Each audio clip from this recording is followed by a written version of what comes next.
Bismillahirrahmanirrahim. Assalamualaikum warahmatullahi wabarakatuh. Bismillah, alhamdulillah, Allahumma salli ala Sayyidina Muhammadin wa ala alihi wa sahbihi ajma'in. Amma ba'd. Qala al-mu'allif hafizallahu ta'ala wa balagha kulla maraja fi khairin lutfin wa afiyah ila qawlihi at-tabkir ilaiha. Ya, masih di bab tentang sunnah-sunnah di hari Jumat. Al-ishtighal fi tariqihi bi qira'atin aw zikrin fayati bi du'a'il khuruj ila al-masjid.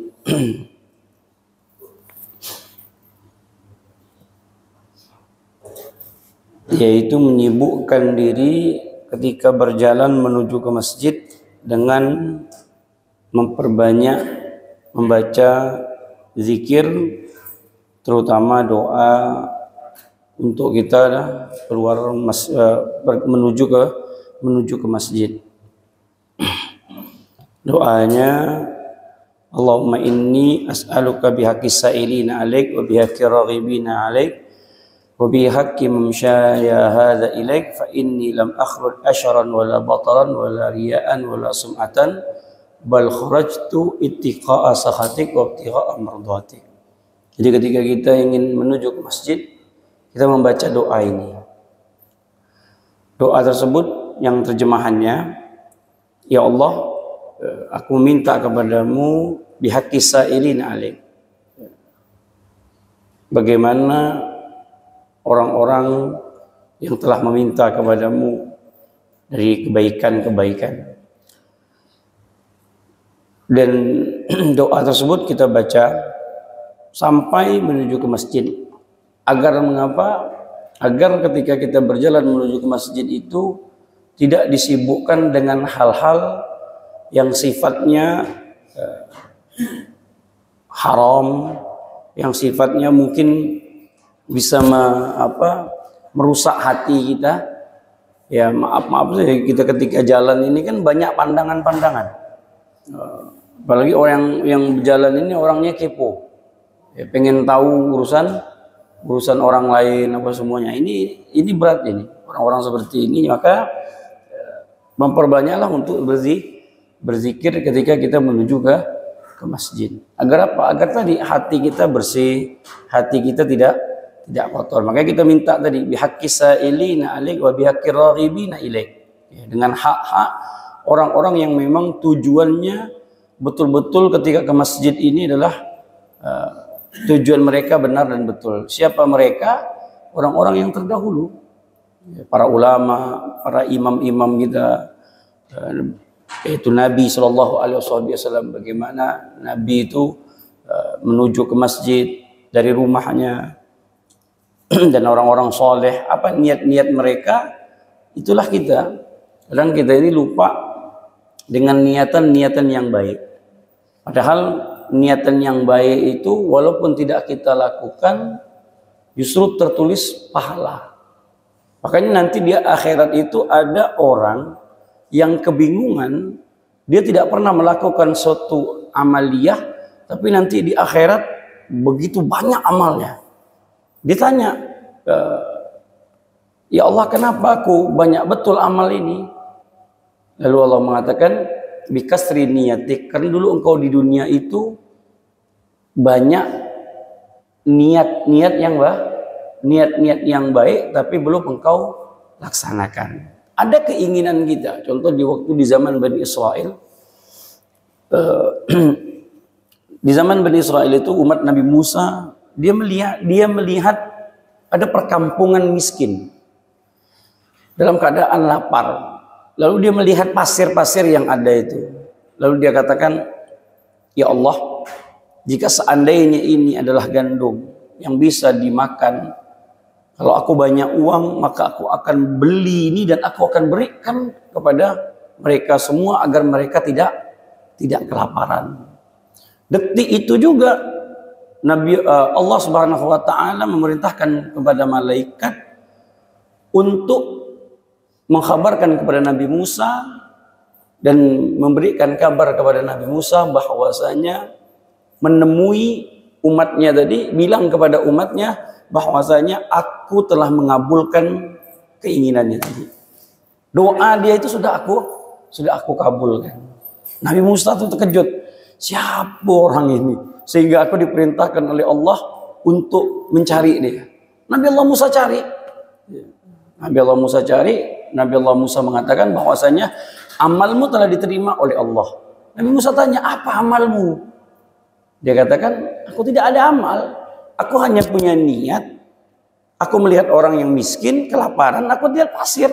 Adanya pasir ini jadi makanan, aku kepengen sekali ngasih dia.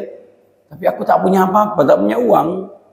Kata Nabi Musa, Allah telah menerima niatmu. Nah, jadi niat ini penting. Tapi ketika niat itu Allah kabulkan, jangan lari. Kan begitu. Kadang-kadang kita ini salah juga niat. Niatnya udah betul, disampaikan oleh Allah. Lalu kita bilang, itu kan baru niat. Boleh kali membatalkan, ya jangan. Dan niat, ketika niat kita misalkan kepengen kebaikan itu kita lakukan, Allah mudahkan jalannya tadi, kemudian sudah pas hari hanya, lalu kita tinggalkan. Nah, ini tak betul, berarti tidak sesuai dengan niat yang dia inginkan tadi. Taib, makanya doa ketika kita pergi ke masjid tadi adalah doanya orang-orang soleh. Wa bihaqqi raghibina alaik wa bihaqqi mamsyaya hadza ilaik. Dan ya Allah, dengan jalanku ini menuju ke masjid, ya Allah, ketahuilah fa inni lam akhruj asharan wala bataran, aku bukan pergi ke tempat yang jelek. Wala batara, dan aku tidak dalam keadaan sombong. Wala riyaan, dan aku tidak kepengen minta puji.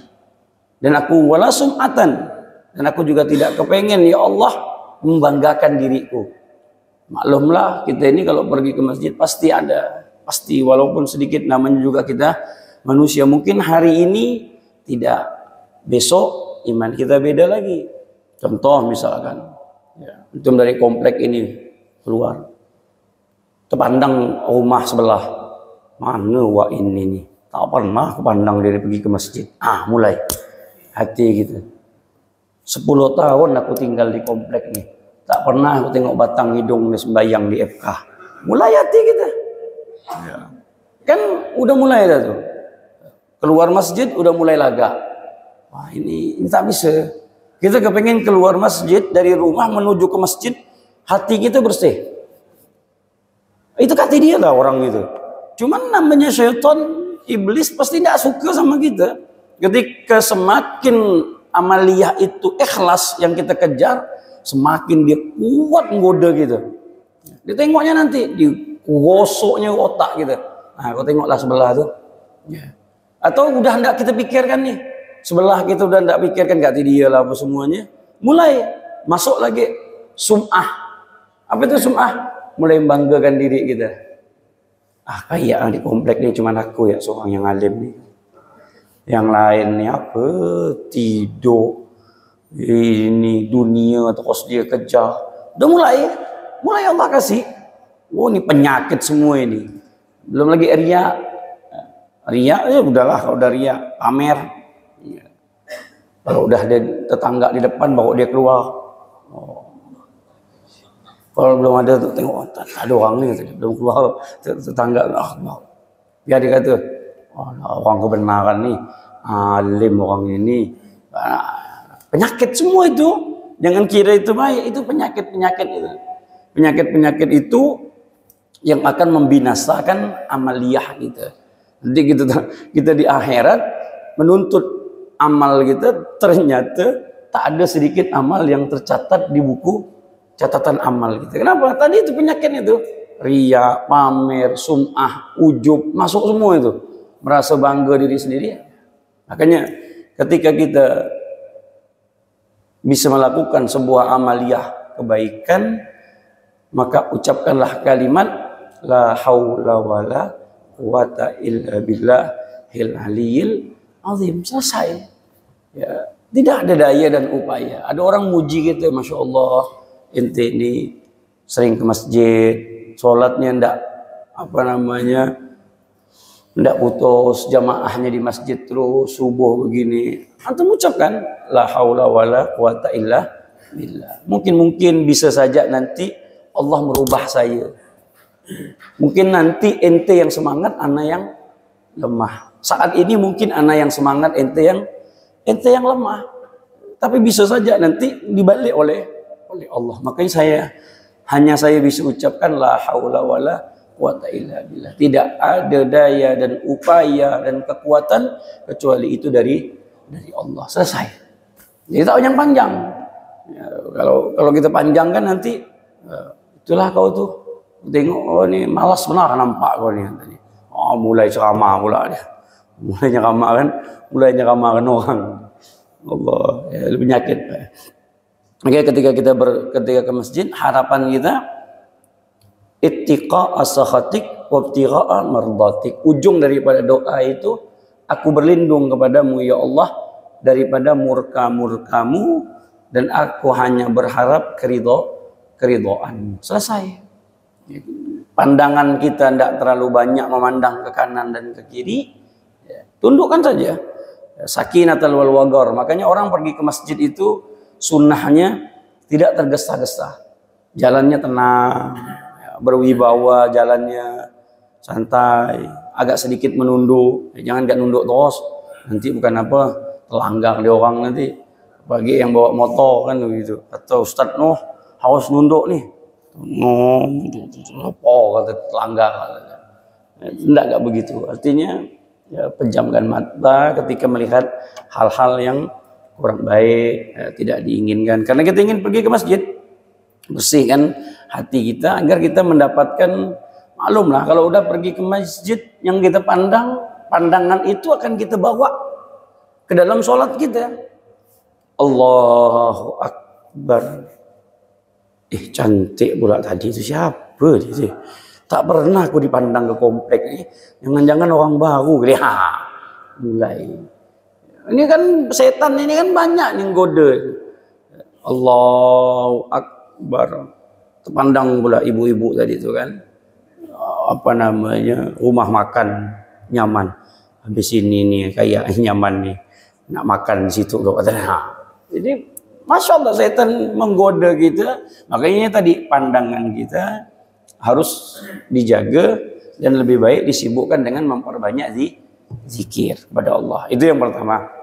Kemudian sunnah ketika di hari Jumat qira'atu suratul kahfi yaumaha wa lailataha, yaitu membaca surat kahfi. Makanya surat kahfi ini lebih ditekankan daripada yasin untuk di malam Jumat. Kalau yasin itu tidak harus di malam Jumat. Malam apa saja boleh. Malam Minggu, malam Senin, malam Rabu, terserah. Malam Jumat pun boleh baca yasin. Karena hadisnya itu menggunakan kalimat fi lailatin. Maka Nabi mengatakan man qara'a yasin fi lailatin asbaha maghfuran lah. Barang siapa yang membaca yasin di malam hari, maka keesokan paginya dia telah mendapatkan ampunan Allah. Jadi kalau ada orang merutinkan setiap hari membaca yasin, boleh-boleh saja. Setiap malamnya dia baca yasin. Oh, hebat. Berarti di pagi hari ini orang tak dosa nih. Tak ada dosa ini orang. Bersih ini. Kalau dia mengamalkan surah yasin tadi. Setiap malam. Ya, saya dulu waktu di pesantren, 3 surat yang tak boleh dilepaskan setiap hari harus dibaca. Yasin, Waqiah, Tabarok, Al-Muluk. Ini tak boleh dilepas. Jadi surah Yasin, ya, pengampunan, Waqiah, agar rezeki kita lancar. Karena hadis Waqiah itu kuat. Orang yang baca suratul Waqiah, ya, maka lam yusibhul faqr. Tak mungkin dia dijadikan oleh Allah manusia yang fakir. Tak mungkin. Itu keajaiban surat Al-Waqiah. Al-Muluk adalah seorang yang sering membaca surat Al-Muluk, tabarakalladzi biyadihil mulku, insyaallah akan diamankan dari azab kubur. Jadi 3 ini tak boleh dilepas. Ya, makanya dawamkan, sempat-sempatkan, terutama ibu-ibu, bapak yang yang banyak waktu luang, dawamkan surah surah-surah seperti itu. Terutama surat Al-Muluk. Kalau Yasin sih sering lah kita. Al-Muluk, akrabkan dengan surah Al-Muluk. Kenapa? Kita itu agar terbebas dari azab kubur. Karena kita bakal mati. Ya, kalau kita mati, azab kubur ini dah menunggu. Yang paling berat itu adalah azab kuburan. Azab kubur itu pun paling lama. Sampai sekarang orang itu masih diazab. Kalau baik-baiklah, kalau nikmat-nikmatlah. Sampai kapan?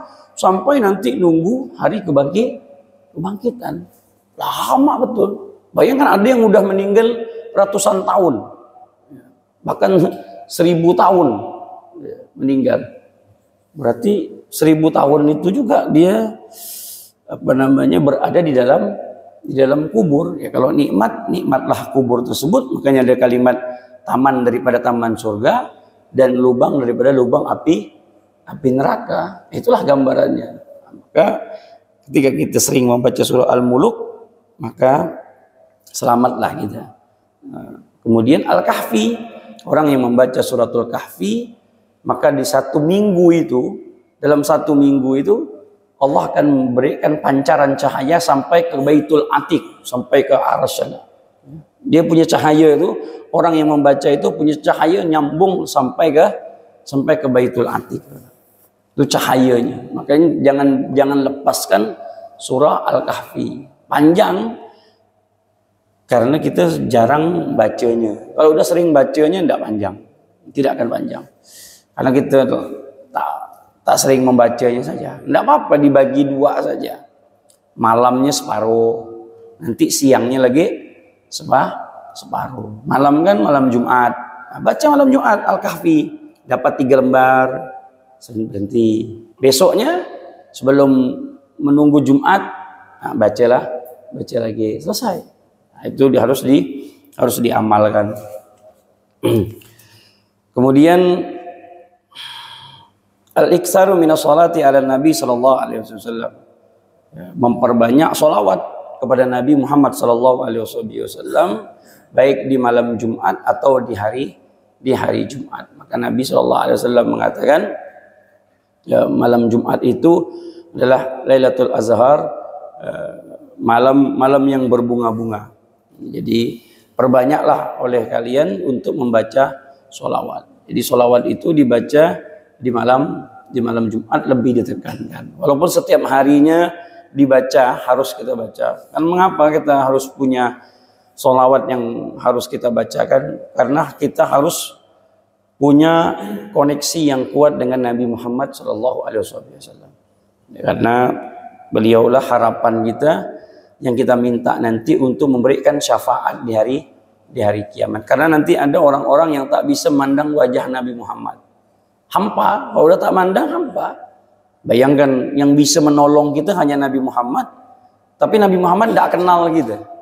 Ketika Sayyidah Aisyah menjahit baju, tahu-tahu pelitanya mati, jarum jatuh. Sayyidah Aisyah bergagap nyari jarum tadi, tak nampak. Tahu-tahu Nabi Muhammad masuk, kemudian teranglah kamar tersebut dengan terang benderang dengan cahayanya Rasulullah. Terkejut Sayyidah Aisyah melihat siapa yang datang, kemudian kok cahayanya berbeda, bukan cahaya pelita ini, tapi cahaya sangat terang sekali. Dia tengok Rasulullah SAW. Kemudian dapatlah jarum tersebut. Lalu Sayyidah Aisyah mengatakan, ya Rasulullah, alangkah indahnya wajahmu. Lalu Nabi Muhammad mengatakan, fawailun liman lam yarani yaumal qiyamah. Lalu Rasulullah mengatakan, ya Rasulullah, celakalah nanti orang yang tidak melihat wajahku. Jadi ada orang yang tidak akan melihat wajahnya Rasulullah. Kita nanti ditakutkan kita memanggil nama Nabi Muhammad, tapi Rasulullah SAW tidak memandang kita. Itu yang kita takutkan. Makanya sholawat itu adalah amaliyah kita untuk menghubungkan kita dengan Nabi Muhammad. Kenapa? Karena setiap sholawat yang kita baca itu akan disampaikan kepada Nabi Muhammad beserta nama kita dan nama orang tua kita. Fulan bin Fulan ya Rasulullah bersalawat kepadamu. Jadi kalau seandainya dalam satu hari kita bersalawat 100 saja, maka nama kita sudah disebutkan di telinganya Rasulullah itu 100 kali. Jadi mustahil Nabi Muhammad itu tidak mengenal kita. Tapi kalau dalam hidupnya tak pernah sholawat, apa yang bisa diandalkan? Mengandalkan amaliyah kita tadi itu. Amaliyah kita ini,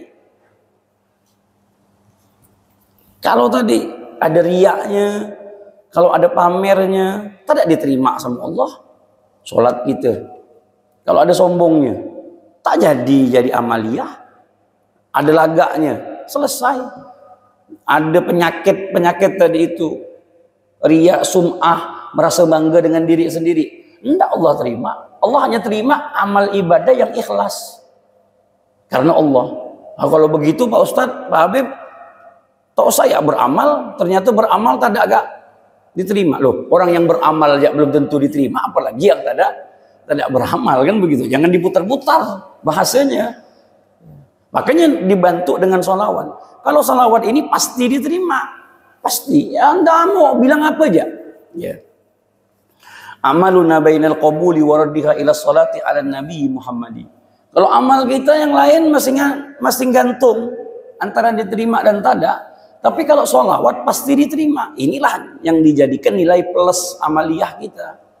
Ibu bapak sholawat dalam keadaan sombong, diterima. Sholawat dalam keadaan minta dipuji, diterima. Sholawat dalam keadaan kotor, dalam keadaan menstruasi, diterima. Sholawat dalam keadaan apapun bentuknya tetap diterima. Asalkan jangan sholawat di WC aja lah. Kan begitu, haram. Kenapa? Karena itu tempat yang tidak baik. Tapi dalam hatinya sholawat diterima. Jadi sholawat itu pasti diterima. Lagak aja dia tuh, mentang-mentang pakai apa nama tuh, tasbih itu digital tek biar dibilangkan apa namanya banyak sholawat. Enggak apa-apa, diterima. Antum 1000 posting, alhamdulillah sholawat hari ini pagi hari dapat 1000. Orang bilang beramal bahriya, walaupun riya, enggak apa-apa. Dapat.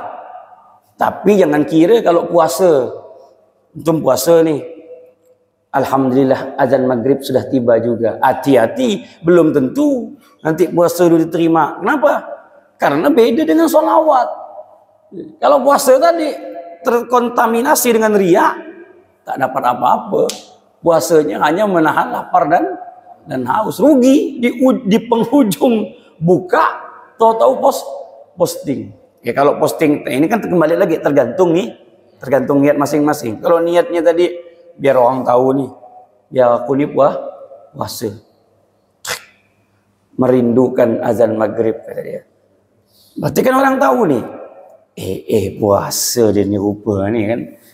Mulai ada agak sedikit lagak. Tergantung. Kalau Allah terima ya syukur, alhamdulillah. Kalau tidak diterima ya salah sendiri. Makanya kata Habib Abdurrahman Segaf, beliau mengatakan, jika seandainya Allah itu menerima satu tasbihku saja dan dipastikan itu diterima sama Allah, maka aku akan berjanji, aku akan memberikan makan satu kampung orang Tarim 8 hari 8 malam. Kalau aku yakin kalau itu benda itu udah pasti diterima, tapi aku tak tahu diterima atau tidak. Satu tasbih saja kalau kita sudah dipastikan kita diterima. Kenapa bisa mengatakan seperti itu sampai berani memberikan makan orang satu kampung tadi sampai 8 hari? Berarti kita termasuk orang-orang yang ikhlas dalam beramal. Makanya Allah itu tidak menerima satu amaliyah kecuali hamba tersebut telah mendapatkan stempel dari Allah, ini hamba yang paling ikhlas, hamba yang mutakin. Berarti kita itu sudah punya dapat predikat mutakin. Siapa yang tak bangga dapat predikat mutakin? Kalau Allah langsung yang memberi. Tapi kan kita tak tahu apakah amal kita ini diterima atau tidak. Hanya ada sifat khauf dan roja. Harapan kita diterima, rasa takut kita kepada Allah, ya Allah jangan kau tolak amalku amalku ini, walaupun amalku ini masih ada sifat riaknya mungkin apa semuanya, tapi jangan kau tolak. Itu harapan kita. Tapi kalau sholawat berbeda, beda sholawat. Satu sholawat yang kita baca, Allah berikan 10 kebaikan, Allah akan angkat 10 derajat, dan Allah akan hapus 10 dosa. Masya Allah. Jadi amalia ini jangan pernah kita putuskan. Paling tidak satu hari itu 300 lah. Paling tidak sehari 300. Apa amaliyahnya? Sholawat. Kata Habib Zain bin Ibrahim bin Sumit, mufti Madinatul Munawwarah, beliau mengatakan dalam akhir-akhir zaman ini 3 amalan yang tidak usah dilepaskan. 3 ini. Pertama, perbanyak istighfar dalam hidup kita. Yang kedua, perbanyak sholawat. Dan yang ketiga, jika Allah berikan kita keluasan rezeki, sisihkan harta kita untuk memperbanyak sedekah. Udah selesai. Sholawat, istighfar, sedekah. Udah, nikmat udah. Apalagi yang ingin kita cari? Amaliyah pasti, amaliyah yang wajib jangan ditinggal. Nanti biarlah saya sholawat ya terus, sembahyang tak ada, puasa tak ada, terus semua tak ada. Ngapa? Aku sembahyang ya, sholawat ya. Ngapa? Kata Ustaz hanya sholawat yang diterima, yang lain mesti kacau. Daripada ibadah yang kacau bagi ibadah yang apa? Ibadah yang pasti ya, kata dia. Ini ibadah sholawat ini adalah ibadah keuntungan, nilai-nilai plus. Kalau sholat kita agak bolong-bolong, inilah nampalnya nih, kan begitu. Tapi kalau wajibnya ditinggalkan, repot urusannya.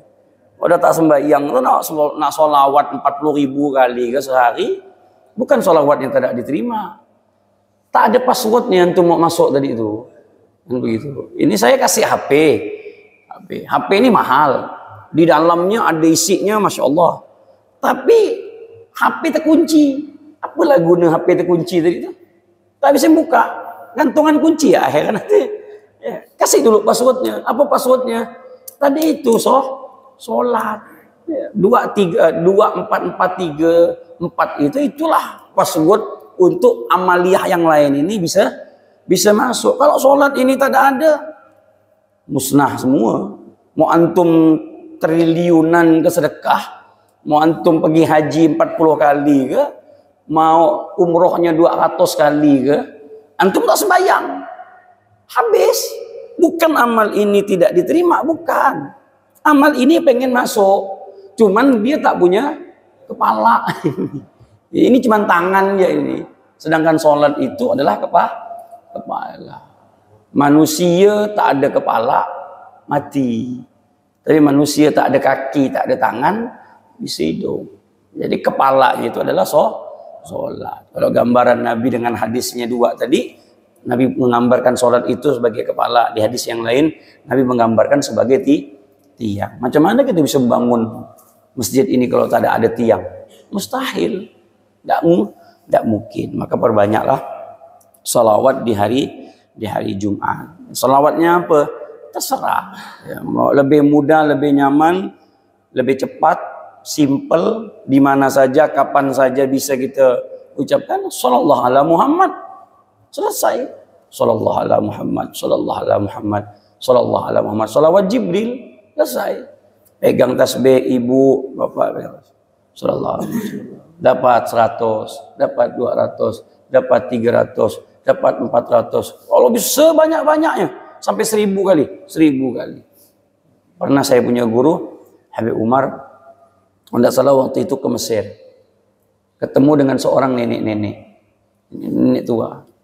Kemudian nenek-nenek ini cerita kepada Sayyidil Habib Umar. Amaliyah nenek ini biasa sholawatnya itu satu harinya 16.000 sampai 17.000.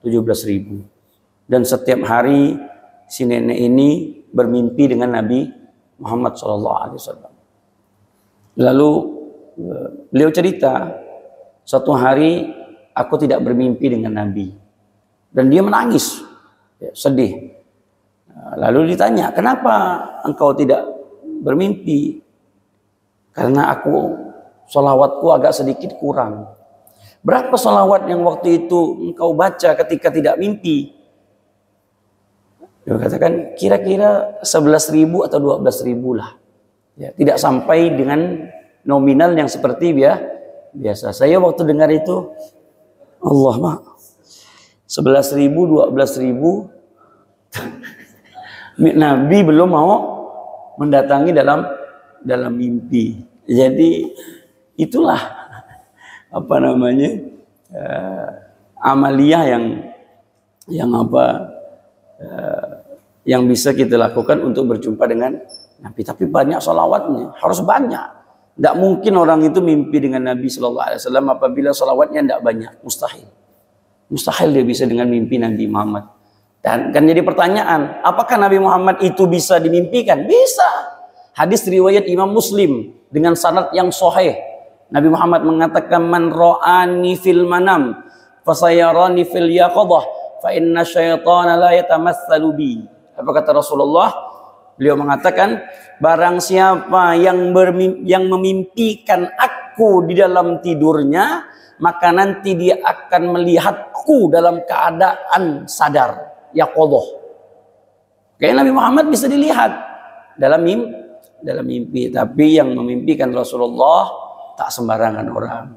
Hatinya bersih, tidak ada iri, dengki, hasut, sombong. Solawatnya kuat, rindunya kuat, rindunya.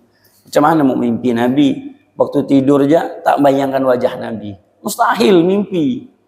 Kalau mimpi mau tidur teringat utang, insya Allah mimpinya utang. Ya, mimpi teringat orang sebelah, mimpi, ya begitu. Ya mimpinya itu. Makanya ketika seseorang tanya kepada Habib Salim Syatiri, ya Habib, saya kepengen mimpi Rasulullah, mimpi Nabi. Apa amalanmu? Puasa. Suruh puasa 3 hari. Puasa dia 3 hari. Habis puasa 3 hari selesai, datang. Belum mimpi-mimpi. Datang. Kata antum ya Habib, kalau puasa 3 hari mimpi Nabi. Ditanya, engkau selama ini mimpi apa? Aku mandang laut. Mandang air ya banyak. Kenapa pula mandang air? Karena pas puasa itu terus aus. Jadi yang terbayang tuh air. Mimpinya air. Ya udah, mimpinya air. Coba kalau mimpinya itu yang kita ingat itu Nabi Muhammad, maka akan mimpi Nabi Muhammad sallallahu alaihi wasallam. Ya, orang kalau udah bermimpi Rasulullah, maka Rasulullah akan hadir pada dirinya dalam keadaan seperti ini. Seperti mata telanjang begini, melihat Nabi Muhammad. Kapan? Ya, dipastikan sebelum dia meninggal dia akan melihat Rasulullah. Sampai kapan? Paling tidak ketika sakaratul maut. Itu yang paling harapan. Kenapa sih para ulama itu mintanya sakaratul maut? Kenapa? Sakaratul maut itu kan sakit. Bayangkan, bagaikan pedang yang ditebas di tempat yang sama sebanyak 70 kali sakaratul maut itu. Pedas pedih. Ya. Tapi sakitnya sakaratul maut ketika memandang wajah Nabi Muhammad, hilang rasanya tadi itu. Karena keindahan wajah Nabi Muhammad ada di hadapan kita, sakaratul maut itu lepas begitu saja. Tidak kita pedulikan, karena ini wajah yang indah, hebat. Bagaimana Nabi Yusuf? Nabi Yusuf alaihissalam, para wanita itu melihat Nabi Yusuf, bayangkan tangan loh bu, Pak. Ini Al-Quran bicara ini. Falamma ra'ainahu akbarnahu wa qatta'na aydiyahunna. Itu tangannya itu bukan sekali potong, Pak, perempuan itu. Itu terpotong-potong. Saking lawarnya Nabi Yusuf itu dipotong tangannya. Itu bisa 3 kali. Karena dalam ilmu bahasa Arab, kalau qata'a itu sekali potong. Tapi kalau ada tasydidnya, qatta'a berarti terpotong-potong. Begini Pak. Nah, bayangkan ini kan pisau. Diputuskan ini apa namanya tangannya itu. Tapi tak terasa jarinya tadi itu. Subhanallah. Kenapa? Indahnya wajah Nabi Yusuf. Makanya para ulama itu meminta, ya Allah, ketika nanti aku mati, ya Allah, hadirkan wajah Rasulullah. Selesai. Apapun malaikat Israel cabut nyawa kita, tapi kalau Rasulullah itu hadir, selesai. Makanya matinya tersenyum. Para orang-orang yang ahli sholawat itu meninggalnya sedap. Karena ya, kalau sekedar ilmu, Pak, iblis itu lebih berilmu.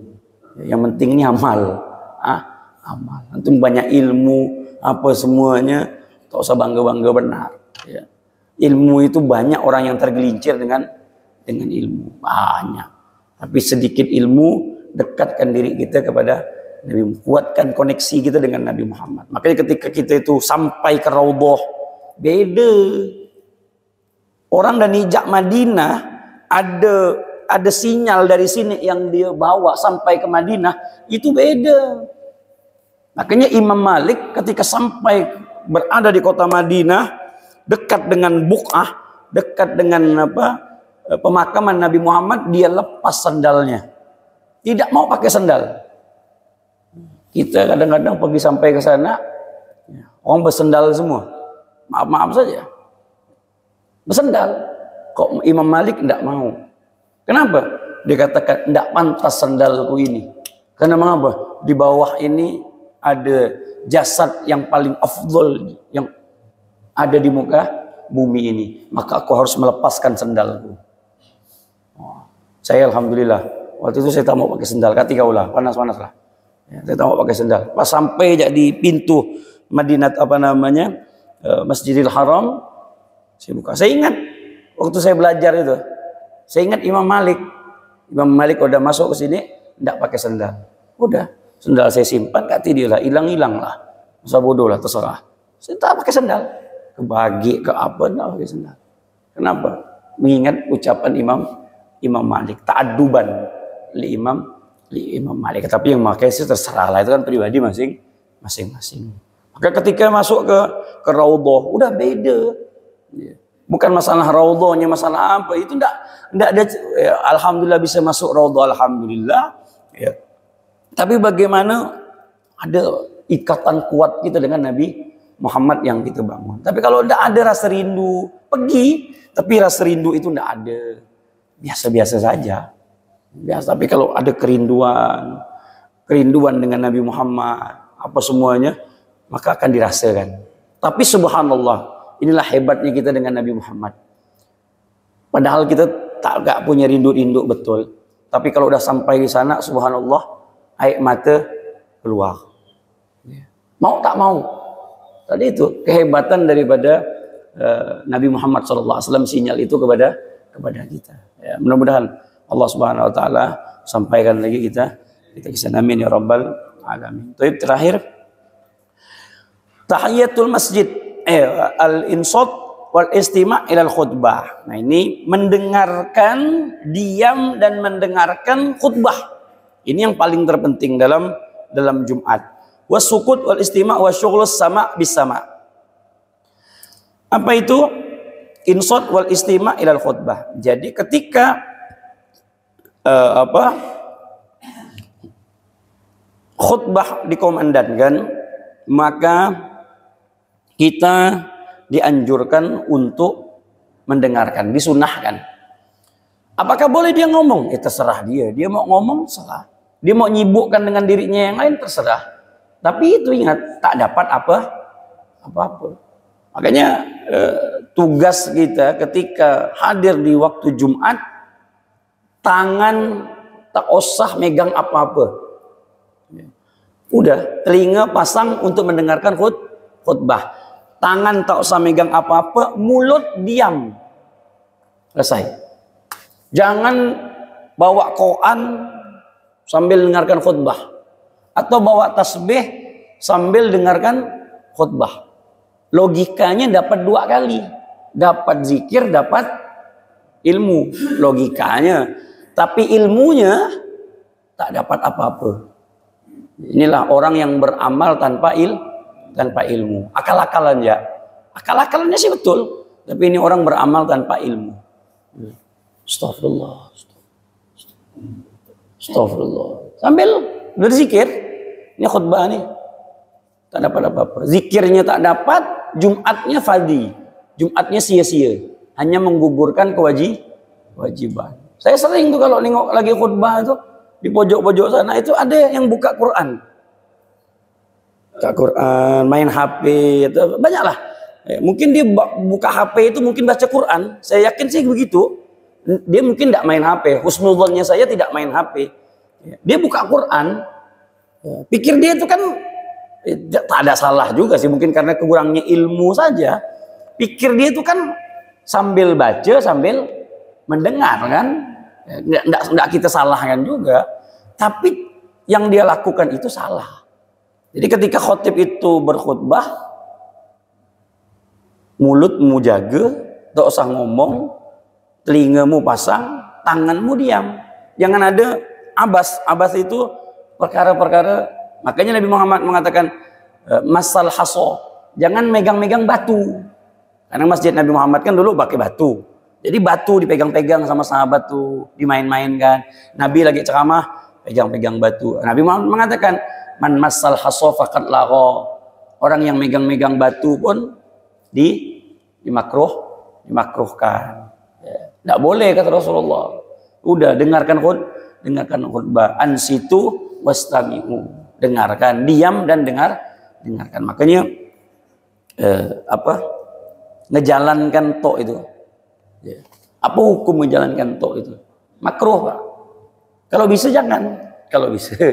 Cuman kan banyaknya masjid menjalankan tok itu di ketika khutbah. Alasannya apa? Pertama, banyaknya manusia yang sudah datang ketika khutbah. Kemudian banyaknya juga pendapatan di tok yang berjalan itu. Sebenarnya makruh hukumnya. Mau dikatakan haram tak bisa. Tak bisa karena perintahnya itu, larangan itu bukan larangan haram. Kita harus paham juga, memahami itu. Makanya tadi itu mendengarkan itu hukumnya sunnah. Jika seandainya ada orang yang ngomong apakah haram? Enggak haram. Terserah dia. Hanya saja tidak dapat apa-apa. Tapi kalau dia sampai mengganggu, ya haram. Mengganggunya, bukan perbuatan mengganggunya, ya haram.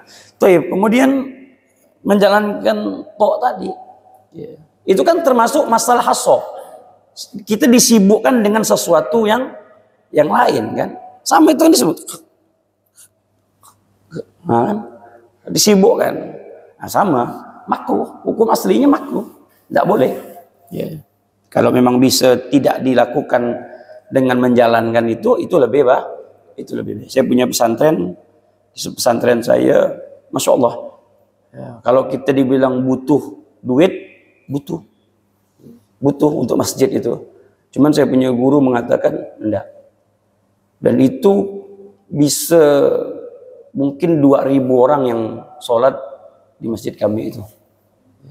Jadi kalau seandainya memang tok itu dijalankan, mungkin pendapatan Jumat itu besar-besar. Karena di sekeliling itu ada, di pesantren kan dibuka kan untuk umum. Kalau Jumatan itu kan semua datang itu. Di bawah-bawah itu komplek-kompleknya ada perkantoran, ada apa, semuanya ramai. Artinya pastilah orang yang tok yang di sini yang di pintu itu saja, Masya Allah sudah dapatnya. Apalagi kalau tok itu dijalankan. Tapi kata beliau enggak, jangan.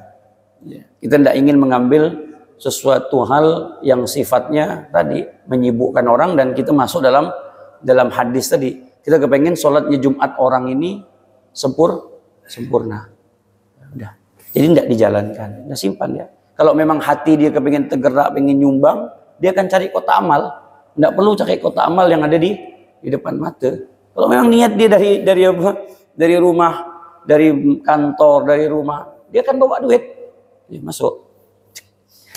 So kan, dia cari tempatnya. Tidak perlu dia setiap masjid kan pasti ada kota amal. Gitu. Ada kota amal ke sini? Ada kan?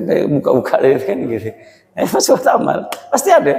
Tidak perlu jalankan. Tapi kembali lagi ya, kebanyakan yang bertanya, Ustadz, masjid gitu ini susah.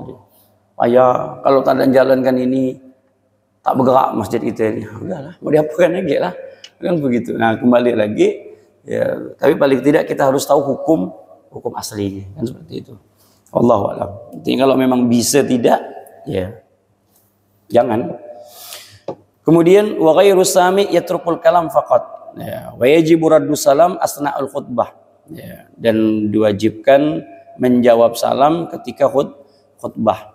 Jadi kemudian tahiyatul masjid ini minggu depan saja, mungkin ada yang tanya, silakan. Masih banyak ini sunnah-sunnah daripada Jumat. Di hari Jumat, bukan hanya Jumatnya, tapi ini sunnah-sunnah di hari Jumat. Masih ada panjang.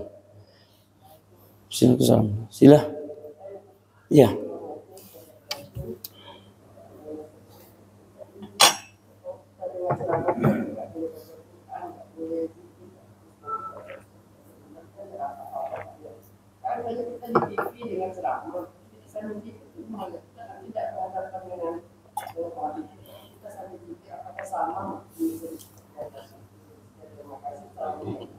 Assalamualaikum warahmatullahi wabarakatuh. Pertama begini. Pertama itu hadis untuk Jumatan. Itu hadis untuk Jumat. Jadi di waktu Jumat khutbah, maka tak boleh disibukkan dengan hal apapun. Itu hadis untuk Jumat. Adapun hadis untuk belajar atau kita mendengarkan kajian. Dulu Imam Zaini Dahlan mengajarkan seorang ulama besar yang bernama Al-Imam Al-Habib Ahmad bin Hasan Al-Attas. Belajar dari Huraidah ke Mekkatul Mukarramah. Sampai di sana, karena orang Hadramut itu hobinya zikir, Pak. Zikirnya kuat. Habib Ahmad ini belajar itu sambil zikir, mengamalkan rotib Al-Attas. Belajar itu sambil zikir. Lalu Imam Zaini Dahlan, ya, Imam Zaini Dahlan ulama besar, hebat. Ya. Kata Imam Zaini Dahlan, beliau mengatakan begini, kalau kau belajar, jangan kau sibukkan tanganmu dengan apapun. Jadi kalau kita belajar itu tak boleh, Bapak Ibu, pegang tasbih, tak boleh. Pegang Quran, tak boleh. Antum belajar, ngaji. Ya. Karena antum belajar itu lebih daripada ngaji. Tiduknya antum, antum tak bawa tak bawa pulpen, tak bawa kertas, antum tidur, dapat pahala. Iya. Jadi nggak usah sibuk lagi dengan pahala lain. Nanti antum ngaji nanti. Waktunya ngaji, waktunya zikir. Karena antum duduk ini, kita duduk ini lebih baik daripada sholat 1000 rakaat.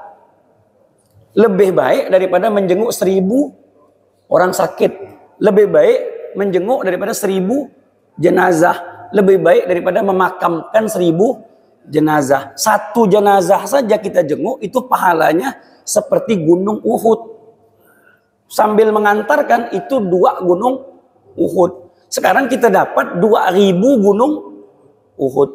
Plus sholat 1000 rakaat. Dan itu tak mampu. Jadi jangan sibukkan antum. Baik antum tidur ya. Iya. Sedangkan antum lagi gini-gini nih.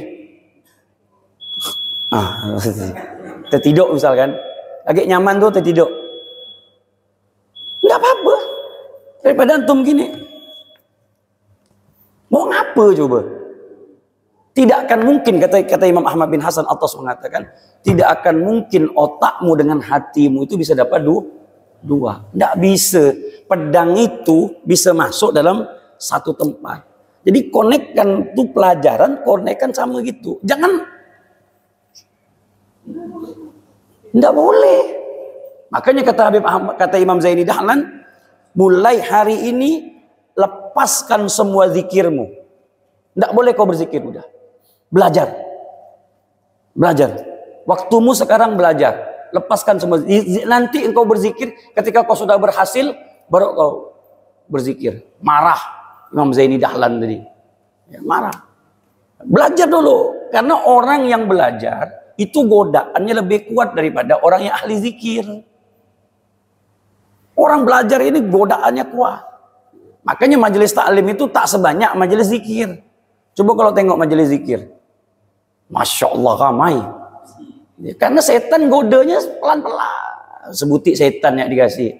Nah, coba kalau duduk di majelis taklim, 1000 setan yang dikeluarkan untuk ganggu satu orang. Jangan ke majelis, jangan ke majelis. Kenapa? Dia tak kepengen kita beribadah itu dengan ilmu. Dia kepengen kita beribadah itu dalam keadaan bodoh. Jadi ketika kita zikir, mulai kena angin sedikit, bau-bau, sampai dah ilmu aku nih kata dia. Nah, mulai dilagak dia jadi. Dia, gampang, orang ahli zikir ini gampang kena tipu, Pak. Gampang. Kena mimpi sikit dia nih, berzikir banyak nih, mimpi dia. Dah posisi aku dah beda dah sama kita nih. Mulai rosak nih otak dia nih. Karena tadi itu, coba kalau dibarengin dengan ilmu. Ada zikirnya, ada ilmunya. Makanya kata Habib Umar bilang begini, ketika kau mimpi yang baik-baik, sur wala tagur. Kau boleh senang tapi jangan tertipu. Misalkan kita mimpi ini, mimpi itu. Aku tadi malam mimpi kayak mandang surga lah. Kan begitu misalkan dia cerita nih, begini. Ya ente senang-senang ya. Tapi jangan tertipu dengan diri sendiri, dengan mimpi tadi. Senang-senang udah. Dan lebih baik tak usah diceritakan. Tak usah mau apa ceritakan. Kecuali kita kepengen cerita kepada orang yang kita berdekat, ya apa namanya, sharing lah sifatnya gitu kan. Apa nih makna mimpi ini, begitu kira-kira seperti itulah. Tapi kalau makanya tadi ketika belajar lepaskan semuanya. Jadi antum tak perlu lagi, kan antum kan pengen baca Quran kan, pengen dapat pahala kan. Sekarang pahala itu Allah kasih tanpa antum baca Quran pun, tanpa antum megang tasbih pun, antum dapat. Mau cari pahala apa lagi? Tidur pun dapat. Saya ingat waktu saya belajar, ini anak Indonesia semua nih. Ustadz tuh mau gak menjelaskan, budak-budak tuh tertidur. Saya bilang, wih bangun. Ustadz tuh bilang, jangan ente bangun kan. Apa pula Syekh? Dia lagi dapat ketenangan. Memang iya Pak. Orang yang duduk di majelis taklim, itu ketenangannya dapat. Nazalat alaihimus sakinah. Tenang itu dapat. Makanya tidur di majelis taklim nyaman. Ya, sedap tak? Antum tidur, coba kalau antum tidur di tempat biasa sambil duduk gitu, mana nyaman? Kalau di majelis taklim sedap. Bangun tak bangun udah selesai, kan? Yeah. Lalu saya bilang, Pak Ustadz, ngapa pula dilarang? Toh saya larang-larang no, ngapa? Ini lagi dapat ketenangan. Oh iya kan Ustaz, dia tak tahu budak Indonesia nih yang dimakan, yang dikasihnya ilmu nih, betul besok tidur semua. Tengoklah, antum kasih dalil dipakainya langsung kata. Oh iya kata dia. Kalau tu bangun kata dia. Woi bangun kata dia. Jadi nyaman dia tidur. Ini ustaz memang ustaznya Masya Allah tak pernah marah. Marahnya tak mau nih ustaz nih. Kalau ketika ulah mau tidur keserah lah kata dia. Yang penting dia ngajar ya terus. Kita ceritanya nak murid tu mau tidur dia dapat ketenangan. Kata dia. Jadi tak apa-apa antum tak bawa pena, tak bawa pulpen. Nabi mengatakan dudukmu di majelis ilmu itu lebih baik daripada segala-galanya. Dan kita saat ini berada di taman surga. Selesai. Jangan rusak pahala tadi dengan antum baca Quran, bukan tak boleh, bukan. Wah, ustaz ni tak menganjurkan tak boleh baca Quran.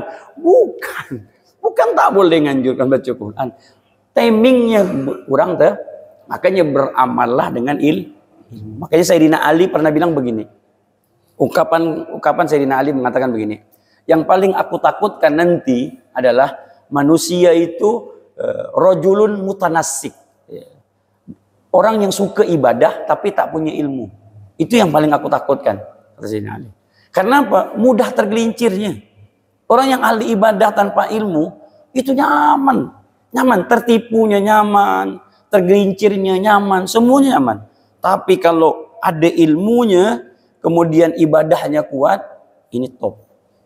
Maka sebagai penutup, ketika Syekh Abdul Qadir Jailani, imam ahli tasawuf, Syekh Abdul Qadir Jailani pada ujung khalwatnya, udah ujung daripada zikirnya itu semuanya, udah ingin mencapai tingkatan yang paling tinggi dalam ilmu tasawuf, datanglah iblis menggoda Syekh Abdul Qadir Jailani.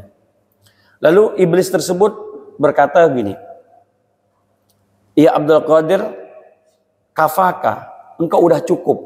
Engkau tidak perlu lagi sholat, engkau tidak perlu lagi puasa. Karena engkau sudah berada pada tingkatan yang tinggi, dan engkau tak perlu puasa, tak perlu sholat, tak perlu beramal baik, karena kau sudah telah mendapatkan semuanya." Ketika Syekh Abdul Qadir Jailani mendengar suara itu, Syekh Abdul Qadir Jailani mengambil dia punya sandal, yaitu dilemparkan. Dia katakan, "Ihsa anta ya lain, hai makhluk yang paling terlaknat." Bahasa Pontianak itu berambuslah kau dari sini.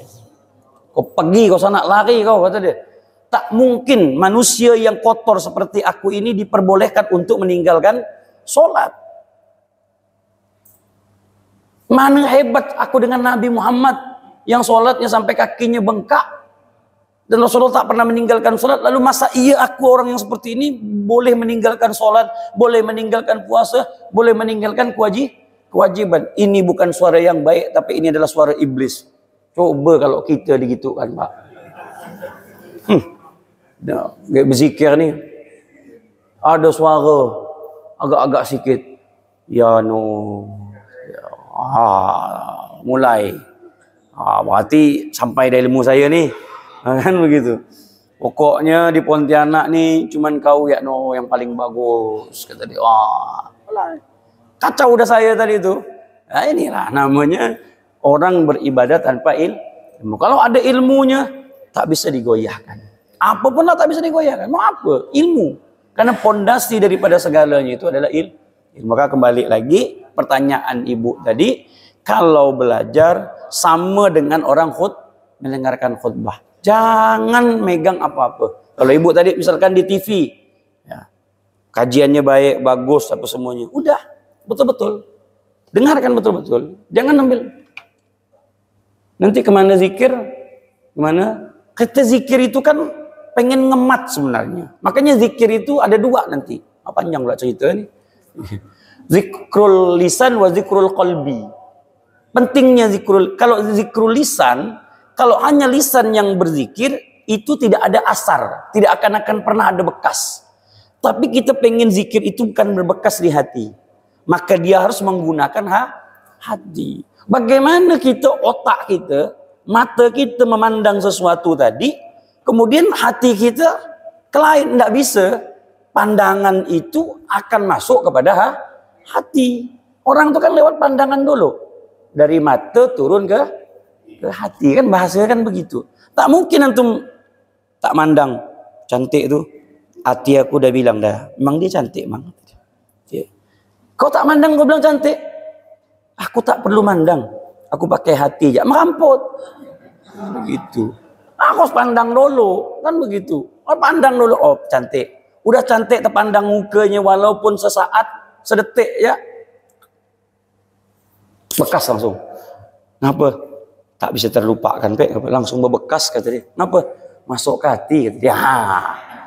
Baru dia masuknya ke kalau udah hati punya kerja bekas. Kalau pandang lisan ini lepas ya. Pengen sallallahu alaihi Muhammad, sallallahu alaihi Muhammad, sallallahu alaihi sambil solawat, otak kita mikirkan Rasulullah, hati kita merindukan Nabi Muhammad, kan masuk ini. Inilah baru zikir tersebut ngaruh dalam kehidupan kita. Jangan nanti saya ni sering zikir Ustaz, tapi setan masih ganggu saya ni, kata dia. Mana kata setan kau sama aku sama, tak iya ya, kata dia. Tak ada macam mana kau tu, kata dia kan. Zikir cuma begitu ya.